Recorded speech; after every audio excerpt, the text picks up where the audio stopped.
Boa noite.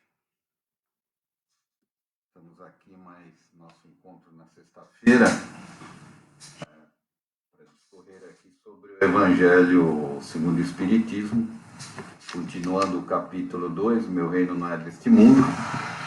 Então pedi a Deus, Jesus Mestre dos Mestres, aos Espíritos de Luz, aos nossos mentores espirituais, que todos nós nesse momento podemos comungar e sorver toda a sabedoria de Deus, que a gente possa sentir toda essa paz, todo esse amor, que a gente possa, nesse nosso encontro, sermos agraciados, como sempre somos.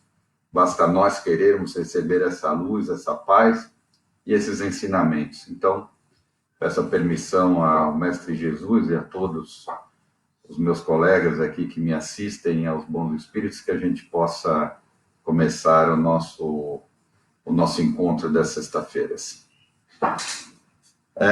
O ponto de vista, né? Então, falando um pouco aí da vida futura, né? Então, aqui eu falei a semana passada de dois tópicos, eu falei da vida futura, da realeza de Jesus, e aqui a gente fala sobre o ponto de vista, né?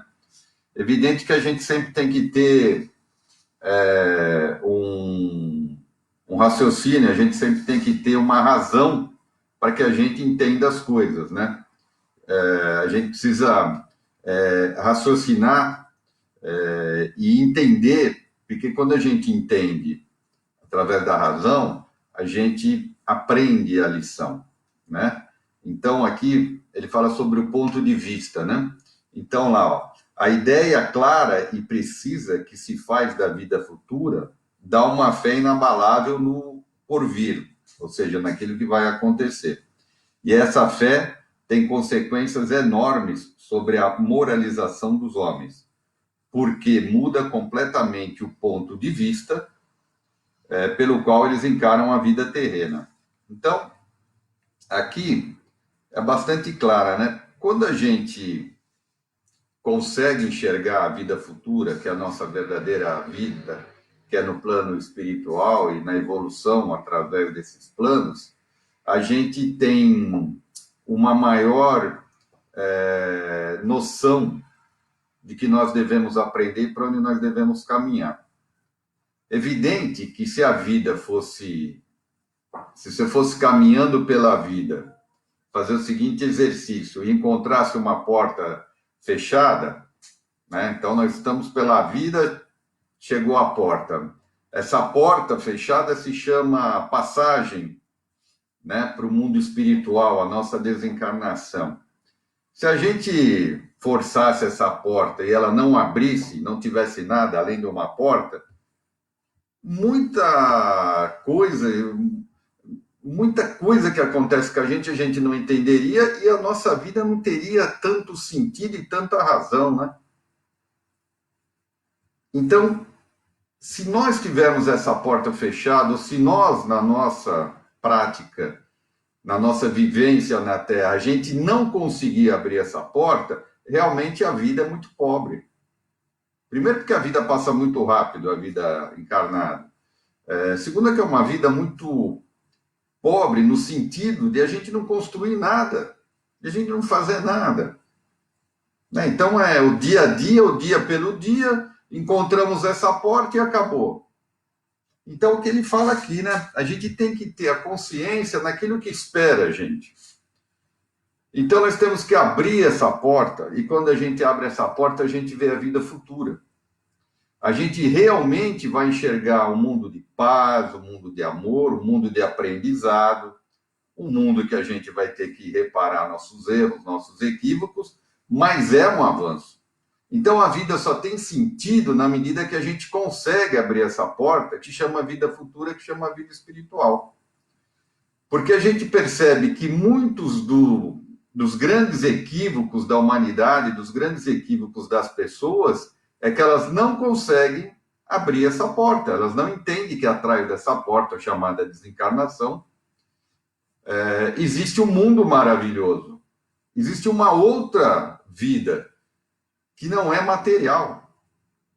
Então, veja bem, toda vez que nós, mesmo quando espíritas, a gente acha que não tem nada atrás dessa porta, a gente desanima, a gente entra em depressão, a gente fica triste, a gente comete mais equívocos, né? Então, mesmo nós sabendo da vida futura, muitas vezes a gente não consegue abrir essa porta no nosso dia a dia, a gente não consegue enxergar isso.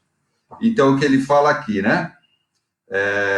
Cada vez, e se a gente consegue deixar essa porta sempre aberta, a gente tem uma tranquilidade, a gente tem uma paz, a gente tem uma segurança no futuro que faz a nossa vida ser mais feliz, independente das nossas lições e dos nossos aprendizados. Então, para nós, o que eu posso falar? Vamos sempre deixar essa porta aberta. Nunca pense que atrás dessa porta chamada desencarnação não existe mais nada, que a nossa vida é aqui. Né? Sempre, e a gente tem que passar isso para as pessoas. Abra a porta da vida futura, que você vai ver como as coisas vão ficar mais fáceis, vão ficar mais inteligíveis, mais racionais na nossa vida enquanto encarnados. Então vamos... uma coisa, qual que seria a chave para abrir essa porta? Seria, primeira coisa, a gente acreditar na vida futura, e a segunda, essa chave se chama amor, se chama caridade, se chama compreensão, se chama paciência, né?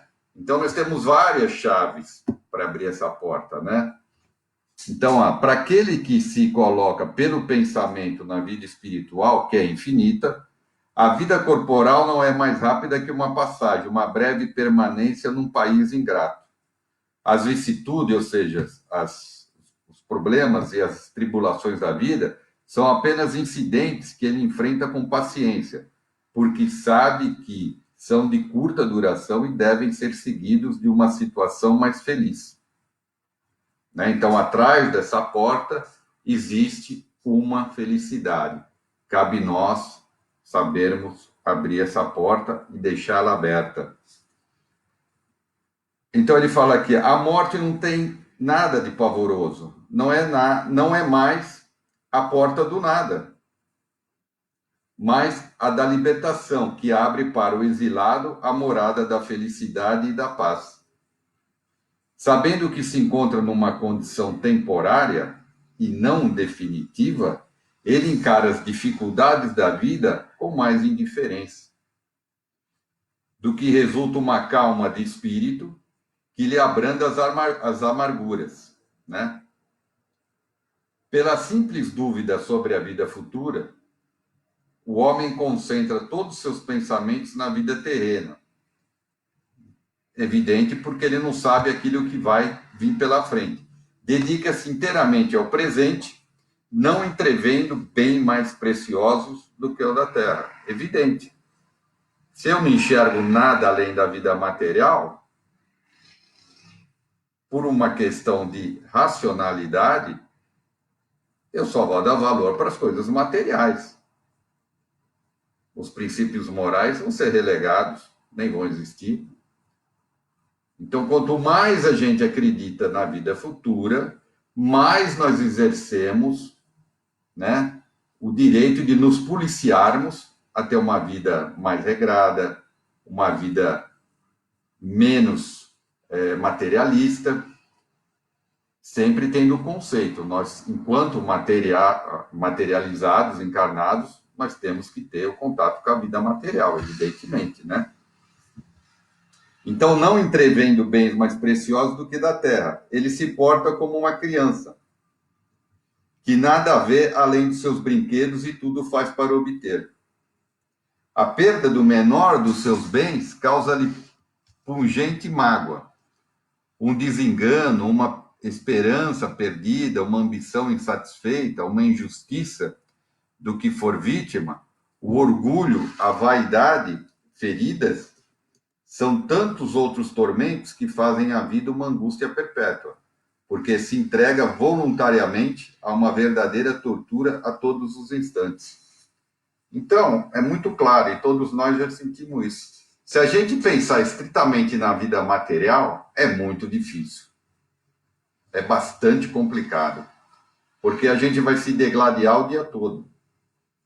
A gente vai brigar o dia todo com nós mesmos, com os outros, com os nossos sonhos, com as nossas frustrações, porque a gente acha que tudo acaba naquela porta. A gente não consegue enxergar atrás daquela porta. E quando isso acontece, a vida é bem mais difícil. É o que ele fala aqui, ó. A verdadeira tortura de todos os instantes. Porque a todos os instantes nós vamos estar numa briga constante com aquilo que não se deve brigar, com aquilo que se deve entender, aquilo que se deve compreender, aquilo que deve ter paciência. Então, a gente tem, que sempre tem nossa mente, nossa visão, é assim, a vida espiritual nos traz tranquilidade. Porque, como eu já falei no começo da nossa conversa, é muito rápido. Então, não vale a pena perder tempo com certas coisas. Vale a pena ganhar tempo com aquelas coisas que vão ficar para nós quando a gente abrir aquela porta. Então, aqui, ó, sob o ponto de vista da vida terrena, em cujo centro se coloca tudo que se agiganta ao seu redor, o mal que o atinge, como o bem que toca aos outros, tudo adquire aos seus olhos enorme importância. É como um homem que dentro de uma cidade vê tudo grande em seu redor, os cidadãos eminentes, como os monumentos, mas que subindo numa montanha tudo lhe parece pequeno. Então, quando a gente enxerga o mundo espiritual, aquilo que nós vamos viver, veja bem, eu falei viver, porque a gente vive no plano espiritual, nós vamos viver intensamente no plano espiritual. Quando a gente vê, e a gente já tem alguns insights, algumas demonstrações de o quanto é maravilhoso o plano espiritual, a gente vai ver que tudo aqui na Terra tem uma dimensão muito pequena. Primeiro porque é muito passageiro. E você não vai levar nada, né? Então, a gente sempre tem que subir numa montanha para olhar mais longe do que você está olhando muito perto. Eu sei que, às vezes, eu estava conversando isso com alguns amigos meus, e eles falaram assim, então não é necessário viver? Claro, Deus nos deu a graça da vida no corpo encarnado, e nós temos que ter muito respeito por aquilo que nós conquistamos através da benevolência de Deus. Então, é evidente que se nós, enquanto materiais, enquanto encarnados, nós temos obrigação de viver bem, né? Viver bem não significa tirar nada de ninguém, é você fazer por seus próprios méritos, o que a gente vai falar um pouquinho mais adiante. Então, a gente não consegue se descolar de uma maneira, mas a materialidade, ela serve também para a gente aprender a dar valor na espiritualidade, né? Então, de maneira que aqui assim acontece com aquele que encara a vida terrena do ponto de vista da vida futura. A humanidade, como as estrelas no céu, se perde na imensidade. Ele então se apercebe de que grandes e pequenos se confundem como as formigas no monte de terra, que operários e poderosos são a mesma estatura. E ele lamenta essas criaturas efêmeras que tantos se esfaldam para conquistar uma posição que os eleva tão pouco e por tão pouco tempo. É assim que a importância atribuída aos bens terrenos está sempre na razão inversa da fé que se tem na vida futura. Então, é muito claro, né? É que a gente ainda, às vezes, por uma questão até da nossa sobrevivência, e assim tem que ser, a gente não consegue, às vezes, entender o porquê que nós temos algumas atitudes que ainda são extremamente não benéficas à nossa evolução espiritual. Porque nós ainda estamos em evolução. Se nós fôssemos espíritos um pouquinho acima, nós não estaríamos aqui, né, passando por esses aprendizados. Então, o que ele fala aqui, quanto mais você dá valor à vida material, e aí eu sempre faço aquela observação, enquanto material, a gente tem que ter contato com a materialidade, quanto mais a gente... na verdade, a observação que eu faço é assim, quando você enraiza a materialidade na sua espiritualidade, ou seja, você traz aquilo como o correto, ou como aquilo que é a verdade absoluta, menos espaço você tem para desenvolver a sua espiritualidade, as suas benesses, as suas conquistas para a vida futura, né? Então, assim, viver na materialidade não significa que você tenha que colocar a materialidade dentro do seu espírito como verdade absoluta, porque não o é. A maior verdade que nós temos é o nosso desencarne, né? Você vai deixar tudo aqui. Você só vai levar aquilo que você fez de bem para o seu espírito, aquilo que você fez de bem. Isso está em toda a literatura espírita. Então ele fala aqui, se a gente entende que atrás daquela porta existe a vida futura, e nós já devemos entender isso com muita clareza, a gente não... É que ele fala, tem pessoas que perdem tanto tempo para se elevar materialmente, ou através de títulos, ou através financeira, por tão pouco tempo, né? Então, o importante de viver na materialidade é saber que dai a César o que é de César. Materialidade vai ficar na Terra e a tua espiritualidade é aquilo que vai te acompanhar, a tua evolução. Ponto. Né? Então, aqui, ó, é assim que a importância atribuída aos bens terrenos está sempre na razão inversa da fé que se tem na vida futura, né? Quanto mais a gente tende para o lado materialista, é factível dizer que mais a gente está materializado, né? Então ele fala aqui, se todos pensarem assim, dir-se-á que ninguém mais se ocupa das coisas da terra. Veja que interessante. Tudo perigará, ou seja, tudo acabará, mas não, porque o homem procura instintamente o seu bem-estar. O mesmo tendo a certeza de que ficará por pouco tempo em algum lugar, ainda quererá estar o melhor ou menos mal possível. Isso está na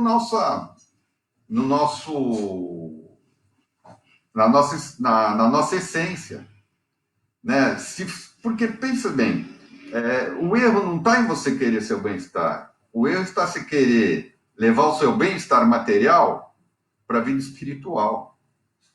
Então, o nosso instinto é de sempre querer estar melhor, desde que isso seja regrada, né, pelas leis morais que a gente aprende sempre nos nossos encontros, meus e dos meus amigos e de tantas outras entidades espíritas, católicas, que outras religiões que falam sempre que a gente sempre tem que estar balizado pelos preceitos moral. Mas está instinto em nós a gente sempre querer o nosso bem-estar. Não há pecado nenhum disso.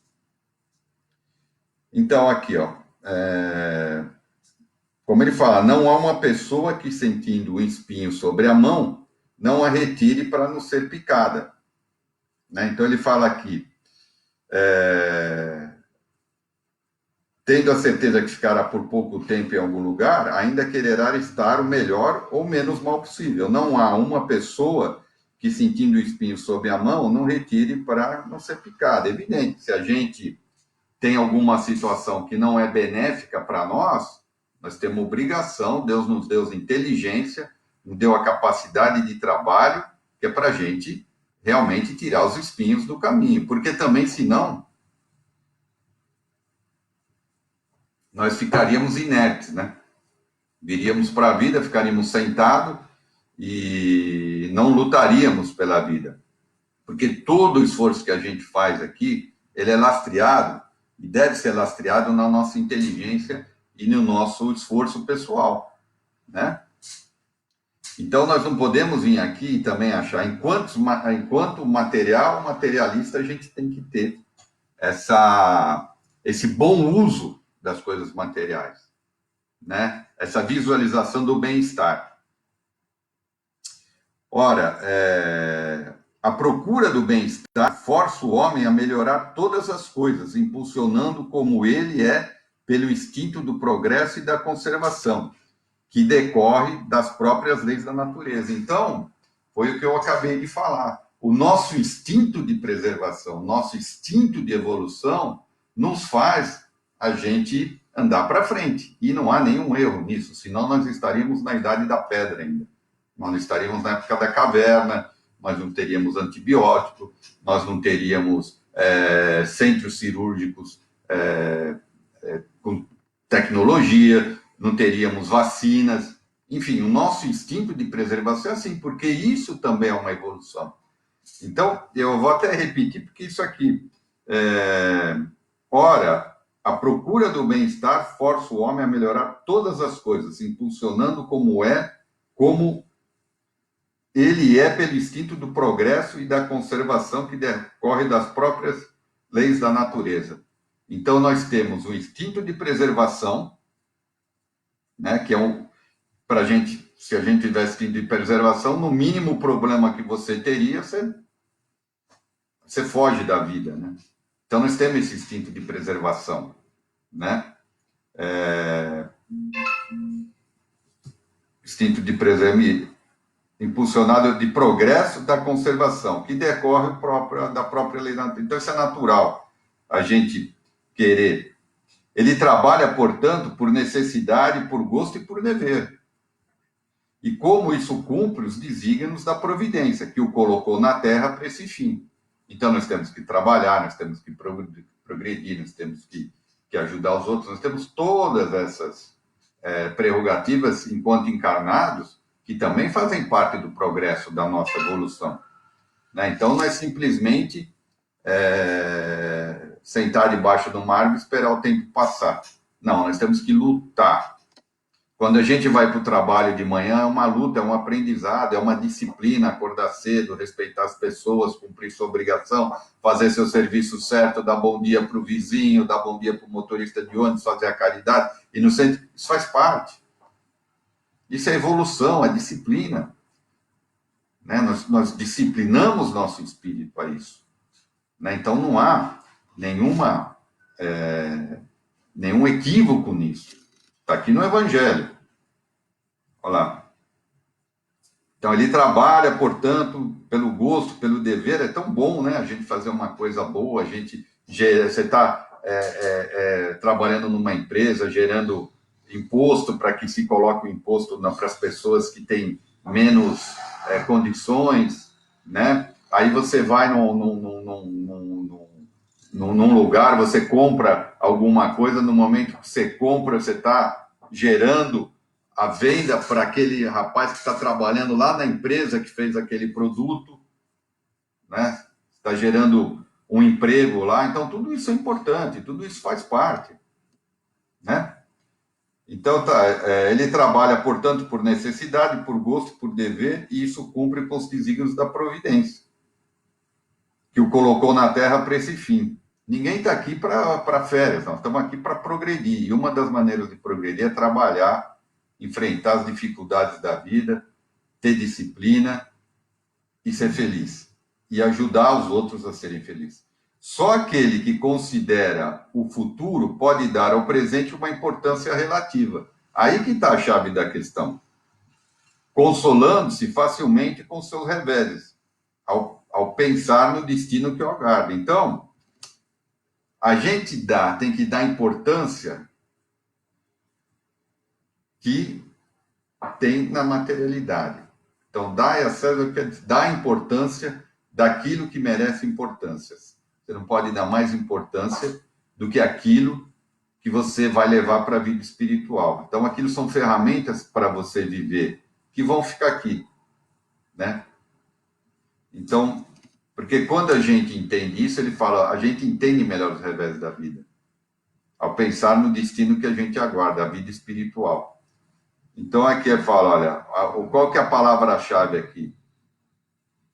Dar uma importância, o futuro, só aquele que considera o futuro, que é a vida espiritual, pode dar ao presente uma importância relativa. A importância é em relação àquele momento, naquele espaço de tempo que a gente vai viver aqui. Deus não condena, portanto, os gozos terrenos, mas o abuso desses gozos. em prejuízo dos interesses da alma. É contra esse abuso que se previne os que compreendem essas palavras de Jesus. O meu reino não é deste mundo. Então, ser feliz, trabalhar para conseguir as coisas, não tem nenhum pecado. Desde que você esteja balizado das leis do Cristo e do amor. Ou que você não faça isso e prejudique os interesses da alma, né? Ou seja, você mantém o seu espírito o mais correto possível. As suas atitudes têm que ser as mais corretas possíveis, senão, extrema conduta correta. Não tem problema nenhum. Mas o abuso, então ele fala em prejuízo dos interesses da alma. Aquele que se identifica com a vida futura é semelhante a um homem rico, que perde uma pequena soma sem se perturbar. E aquele que concentra todos os seus pensamentos na vida terrestre é como o pobre, que ao perder tudo, o possui e cai em desespero. Então a gente sabe, maré vai, maré vem, a gente vive isso sempre balizando na vida futura. Porque é muito triste as pessoas que não enxergam, não conseguem abrir aquela porta que eu falei no começo. Né? Qualquer pequena coisa para eles são verdadeiros traumas que para nós que entendemos um pouco mais, a gente consegue passar com muito mais tranquilidade. O que eu não quero dizer é que é fácil, mas você passa com mais tranquilidade. Né? Você atravessa a ponte com mais segurança. Né? O espiritismo dá amplitude ao pensamento e abre-lhes novos horizontes. Em vez dessa visão estreita e mesquinha, que o concentra na vida presente, fazendo do instante que passa sobre a Terra um único e frágil esteio no futuro eterno. Ele nos mostra que essa vida é um simples elo do conjunto harmonioso e grandioso da obra do Criador, e revela a solidariedade que liga todas as existências de um mesmo ser. Todos os seres de um mesmo mundo e os seres de todos os mundos. Então, nós fazemos parte do universo. Mesmo quando encarnados, nós estamos fora do plano de Deus. Não porque ainda nós somos ainda muito pequenos em relação ao universo, no tocante à nossa vida espiritual, à nossa evolução espiritual, isso não nos tira do mundo, isso não nos tira do universo e não nos tira da vista de Deus. Né? Então, é o que ele fala aqui. Somos todos seres do mundo e o mundo, e nós somos todos seres de um mesmo mundo e os seres de todos os mundos. Então, mesmo quando encarnado, nós fazemos parte do universo. Estamos fazendo parte da evolução do universo. Né? Nunca esqueçamos disso. Então, ele fala aqui claramente, né? O espiritismo é a chave para abrir aquela porta. Né, que a gente tem uma amplitude da vida futura. Oferece, assim, uma base, uma razão de ser a fraternidade universal, enquanto a doutrina da criação da alma, no momento do nascimento de cada corpo, faz que todos os seres sejam estranhos uns aos outros. Essa solidariedade das partes de um mesmo todo explica o que é inexplicável, quando apenas consideramos uma parte. Então, ele fala aqui, nós crescemos, né, quando nós ganhamos um corpo, é como se a gente não conhecesse ninguém, como não conhecemos ninguém, justamente para a gente desenvolver a solidariedade. Então, quando você desenvolve a solidariedade pelo coração, né, pelo amor ao próximo, é muito bom. Isso está isso você colocou no seu espírito, você enraizou isso no seu espírito. Por isso que a gente vem, como ele fala aqui, estranhos uns aos outros. Porque amar aqueles que a gente tem um apreço grande é fácil, mas amar universalmente, como ele fala, amar, fazer a caridade sem saber a quem, amar sem saber a quem, isso é o grande mérito, né? Então, assim, oferece assim, uma base, uma razão de ser fraternal, da fraternidade universal. Né?